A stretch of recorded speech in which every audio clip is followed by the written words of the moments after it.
UAE മുന്നോട്ട് വയ്ക്കുന്ന സുസ്ഥിരതയിൽ ഊന്നിയ വികസന നയത്തിന്റെ അടിസ്ഥാനത്തിലാണ് ഈ വർഷത്തെ ദേശീയ ദിനാഘോഷങ്ങൾ മിക്കതും നടന്നത്. ദുബായ് ആസ്ഥാനമായ ആർട്ട് ഫോർ യു ഗാലറി ഒരുക്കിയ ദേശീയ ദിനാഘോഷ പരിപാടികളും ശ്രദ്ധേയമായി. വിവിധ രാജ്യക്കാരായ പ്രവാസി കലാകാരന്മാരെ ഒരുമിപ്പിച്ച് തത്സമയ ചിത്രരചനയും UAEയുടെ സാംസ്കാരിക തനിമ അടിസ്ഥാനമാക്കിയുള്ള ഹ്രസ്വചിത്ര പ്രദർശനവുമാണ് ആർട്ട് ഫോർ യു ഗാലറി ഒരുക്കിയത്. കുട്ടികൾ ഉൾപ്പെടെ നിരവധി കലാകാരന്മാർ പരിപാടിയിൽ പങ്കെടുത്തു.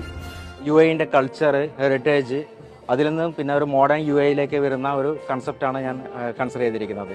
എൻ്റെ പെയിന്റിങ്ങിൽ ഞാൻ റിഫ്ലക്ട് ചെയ്തിരിക്കുന്നത്. പിന്നെ ചലഞ്ച് എന്താണെന്ന് വെച്ച് കഴിഞ്ഞാൽ നമ്മൾ സാധാരണ ക്യാൻവാസിലൊക്കെ വരക്കാറുണ്ട്, സാധാരണ യൂഷ്വലി അങ്ങനെയാണ് വരക്കാറുള്ളത്. പക്ഷേ ദിസ് ടൈം അത് ഒരു ബാഗിലാണ് വരയ്ക്കുന്നത്. കൾച്ചറുമായിട്ട് ബന്ധപ്പെട്ടിട്ടുള്ള ഹാൻഡ് മെയ്ഡ് ആയിട്ടുള്ള ബാഗിലാണ് വരയ്ക്കേണ്ടത്. പരിസ്ഥിതി സംരക്ഷണം എന്ന ആശയവും UAEയുടെ പാരമ്പര്യവും അടിസ്ഥാനമാക്കി പുനരുപയോഗിക്കാവുന്ന സഞ്ചികളിലാണ് കലാകാരന്മാർ ചിത്രരചന നടത്തിയത്.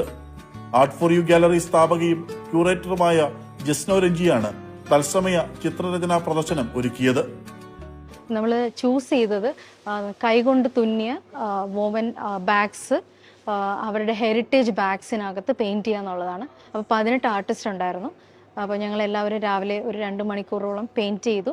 പല തീമിലാണ് പെയിൻറ്റ് ചെയ്തത്. UAE കൾച്ചർ തീമിലാണ്, പിന്നെ ക്യാമൽസ്, ഡല്ല, അങ്ങനെ പല തീമിലുള്ള ആർട്ട് വർക്ക്സ് ചൂസ് ചെയ്തു. ഏകദേശം 10-12 നാഷണാലിറ്റി ഉണ്ടായിരുന്നു. Philippines, Saudi Arabia, Iran, Pakistan, India, പിന്നെ അൾജീരിയ, പിന്നെ UAE തന്നെ നാഷണാലിറ്റി ഉണ്ടായിരുന്നു.